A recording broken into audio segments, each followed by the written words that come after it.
नमस्कार, business express में आपका स्वागत है। मैं हूं आपके साथ अंकिता और आइए अब खबरें देखते हैं विस्तार से।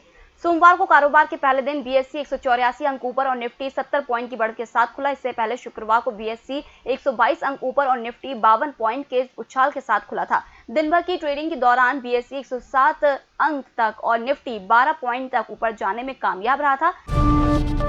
शेयर बाजारों के सकारात्मक रुख और अमेरिकी मुद्रा के कमजोर होने से सोमवार को शुरुआती कारोबार में रुपया 8 पैसे की बढ़त के साथ 74 रुपये 82 पैसे प्रति डॉलर पर पहुंच गया। अंतर बैंक विदेशी मुद्रा विनिमय बाजार में रुपया 74 रुपये 86 पैसे प्रति डॉलर पर खुलने के बाद और मजबूत हुआ और 8 पैसे की बढ़त के साथ 74 रुपये 88 पैसे प्रति डॉलर पर पहुंच गया। शुक्रवार को रुपया 74 रुपये 90 पैसे प्रति डॉलर पर बंद हुआ था। आईएफए ग्लोबल के संस्थापक और मुख्य कार्यकारी अधिकारी अभिषेक गोयनका ने कहा कि डॉलर के मुकाबले एशियाई मुद्राओं में मजबूती का रुख था। आज रुपया 74 रुपये 69 पैसे से 75 प्रति डॉलर के दायरे में रहेगा।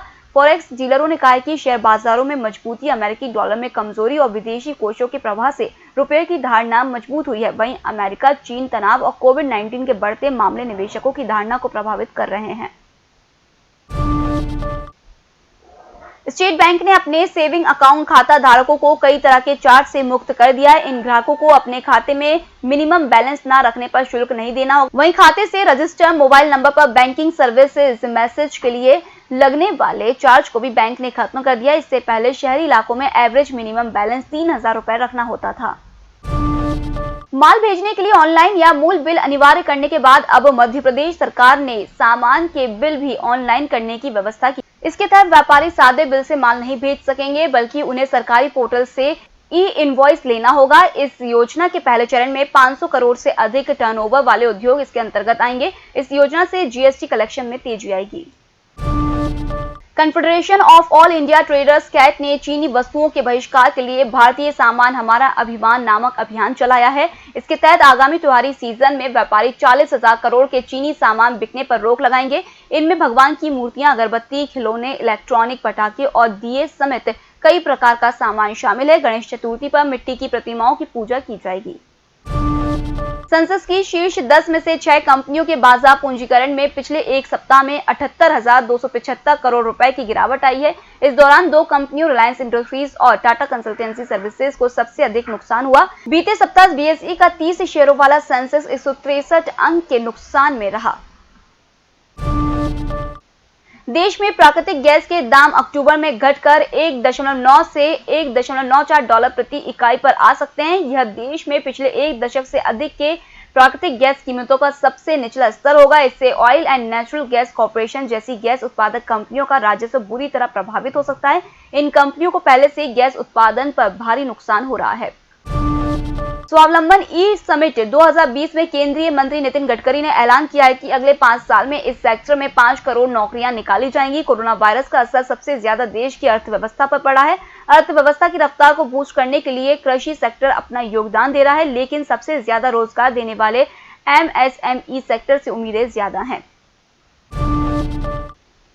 ट्रेड वॉर और कोरोना वायरस संक्रमण के कारण अमेरिकी राष्ट्रपति डोनाल्ड ट्रंप चीनी कंपनियों पर और शिकंजा कसने की तैयारी कर रहे हैं। अब ट्रंप ने चीन की दिग्गज टेक कंपनी अलीबाबा पर बैन लगाने का संकेत दिया है। चीनी कंपनी टिकटॉक पर अमेरिका में पहले ही प्रतिबंध लगाया जा चुका है। सिंगापुर सरकार ने आईसीआईसीआई बैंक में अपनी हिस्सेदारी बढ़ा ली है। आईसीआईसीआई बैंक के क्वालिफाइड इंस्टीट्यूशनल प्लेसमेंट ऑफर में सिंगापुर की सरकार ने 1,662 करोड़ रुपए का निवेश किया। इससे बैंक में उसकी हिस्सेदारी 11% बढ़ गई है। सोने के दाम सोमवार को बाजार खुलते ही कमजोरी के साथ खुले। सुबह लगभग 9:50 पर सोना मल्टी कमोडिटी एक्सचेंज पर लगभग 4 रुपए की कमजोरी के साथ 52,223 रुपए प्रति 10 ग्राम पर कारोबार कर रहा था। चांदी के दामों में तेजी बनी हुई है। चांदी 382 रुपए की तेजी के 63,553 रुपए प्रति किलोग्राम पर कारोबार कर रही थी। केंद्र सरकार द्वारा अप्रैल और मई महीने के लिए अनुमानित उपभोक्ता मूल्य सूचकांक पर ध्यान नहीं दिए जाने से भारतीय रिजर्व बैंक को मुद्रास्फीति लक्ष्य को पूरा करने में विफल रहने के लिए संभावित जांच से बचने की गुंजाइश मिल गई है।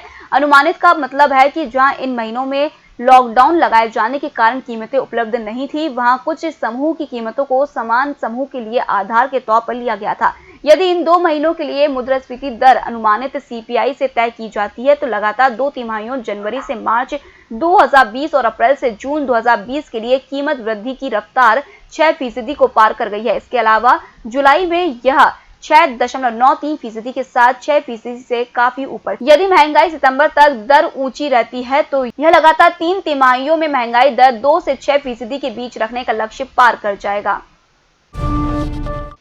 कोरोना वायरस महामारी और लॉकडाउन के कारण मांग घटने से इस कारोबारी साल के पहले 4 महीनों में सोने का आयात पिछले साल की समान अवधि के मुकाबले 81.22% कम रहा। वाणिज्य मंत्रालय के आंकड़ों के मुताबिक इन 4 महीनों में भारत ने महज $2 अरब मूल्य के गोल्ड का आयात किया। एक साल पहले की इसी अवधि में भारत ने $13 अरब का वैल्यू के गोल्ड का आयात किया था।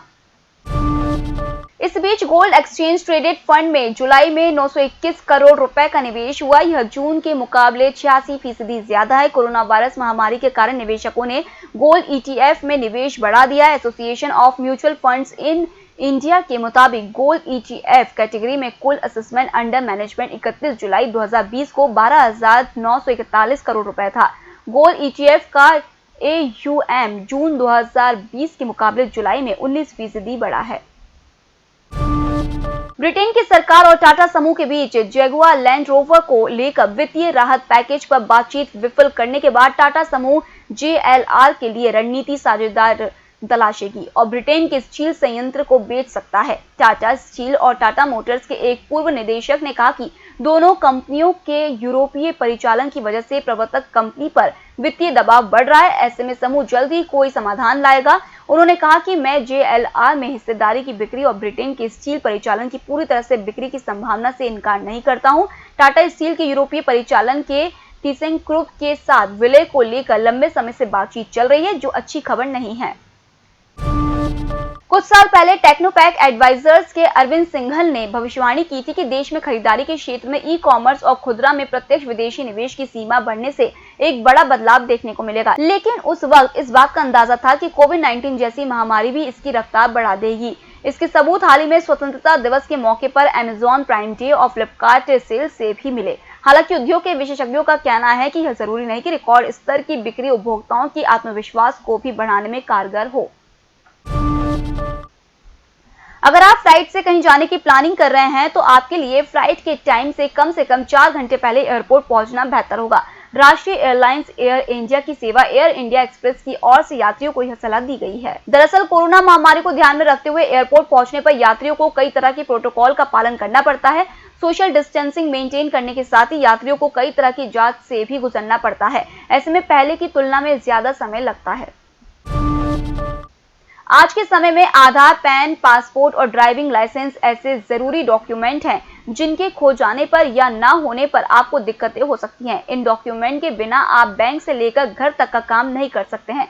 तो ऐसे में इन सभी डॉक्यूमेंट की सेफ्टी हम सभी के लिए जरूरी है। आज हम आपको एक ऐसा तरीका बताएंगे जिसकी मदद से आप अपने सभी डॉक्यूमेंट को सेफ रख सकते हैं। अगर आप डिजिटली मिलने वाली लॉकर सुविधा का इस्तेमाल करेंगे तो आपको इन जरूरी डॉक्यूमेंट के खोने का डर नहीं सताएगा। इस सुविधा को डिजी लॉकर के नाम से भी जाना जाता है। डिजिटल लॉकर या डिजी लॉकर एक तरह का वर्चुअल लॉकर है जिसे प्रधानमंत्री नरेंद्र मोदी ने जुलाई 2015 में लॉन्च किया था। डिजिटल इंडिया अभियान के तहत डिजी लॉकर को शुरू किया गया था। फिलहाल इस बुलेटिन में इतना ही। आप बने रहिए EMS TV के साथ। नमस्कार।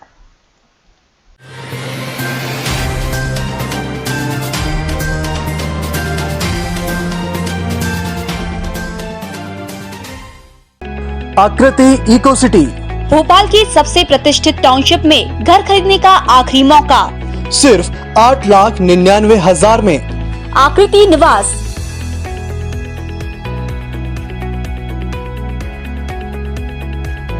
संपर्क करें Aakriti Niwas, Aakriti eco city, E8 extension, Bhopal. Mobile number 9907088088।